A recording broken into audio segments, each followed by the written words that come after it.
वित्तीय वर्ष शुरू हो चुका है और लोग नया बैंक खाता खुलवाने के लिए भटक रहे हैं। ऐसे में सवाल ये उठता है कि एक व्यक्ति के पास कितने बैंक खाते होने चाहिए।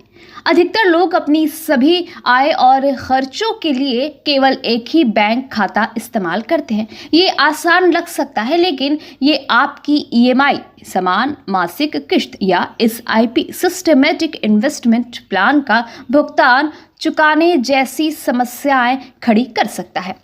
इसके अलावा ये वित्तीय गड़बड़ी और तनाव का कारण बन सकता है। एक सर्टिफाइड फाइनेंशियल प्लानर के रूप में बेहतर वित्तीय प्रबंधन के लिए अलग अलग उद्देश्य के लिए अलग अलग बैंक खाते रखें। ये सरल रणनीति आपको वित्तीय स्थिरता और समय पर भुगतान सुनिश्चित करने में मदद करती है। आइए इसे विस्तार से समझते हैं रितेश जालान जी से। सर, मेरा जब भी एसआईपी का डेट आता है, एसआईपी बाउंस हो जाता है, बैंक में पैसे ही नहीं बचते हैं। इसके लिए आप क्या सजेशन देंगे? होता है ना, लोगों के पास एक ही बैंक अकाउंट होता है, उसी में इनकम आ रही है, उसी से सब खर्चे कट रहे, उसी से ईएमआई कट रही है, उसी से एसआईपी कट रही है। तो क्या होता है, एसआईपी के डेट आते आते हमारा बैंक में बैलेंस ही खत्म हो जाता है। तो इसलिए हमारा सजेशन क्या होगा कि हम लोग 3 बैंक अकाउंट खोलेंगे, bank I, bank E and bank S.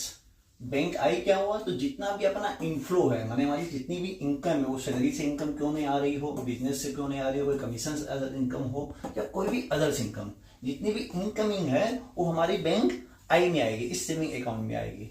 एक दूसरा बैंक अकाउंट हम लोग खोलेंगे जिसको हम बोलेंगे बैंक ई।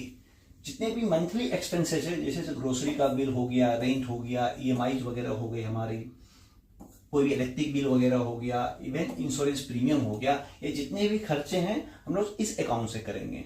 और तीसरा हम लोग अकाउंट खोलेंगे एक सेविंग अकाउंट, जो बैंक एस बोलेंगे। जितने भी सेविंग एंड इन्वेस्टमेंट पर्पस के लिए हमारा अकाउंट है वो इस अकाउंट में होगा। एक एग्जांपल के तौर पे समझते हैं, से आपकी सैलरी है 1 लाख रुपया, या अगर सब कुछ मिला के हमारे पास महीने का 1 लाख रुपये आ रहा है, तो हम क्या करेंगे, अपने मंथली खर्चे के लिए 30,000 रुपीज इस बैंक अकाउंट में ट्रांसफर कर देंगे। इसके अलावा कोई अगर ईएमआई है उसके लिए 3,000 रुपये ट्रांसफर करना है, हमारा रेंट है 8,000 रुपीज का, तो वो ट्रांसफर करना है, इलेक्ट्रिक बिल ट्रांसफर करना है, जितने की जरूरत है यहाँ पे ट्रांसफर कर लेंगे।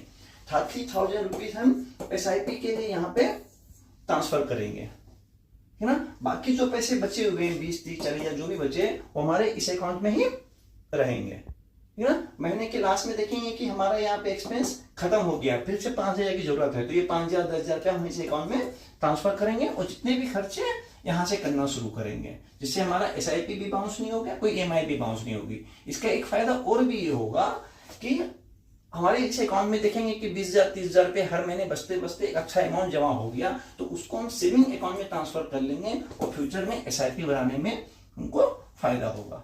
और अधिक जानकारी के लिए किसी भी सीएफपी या यूपीएफपी से संपर्क करो, या गूगल में संपर्क ऑनलाइन करके आप हमारे से संपर्क कर सकते हैं। Thank you.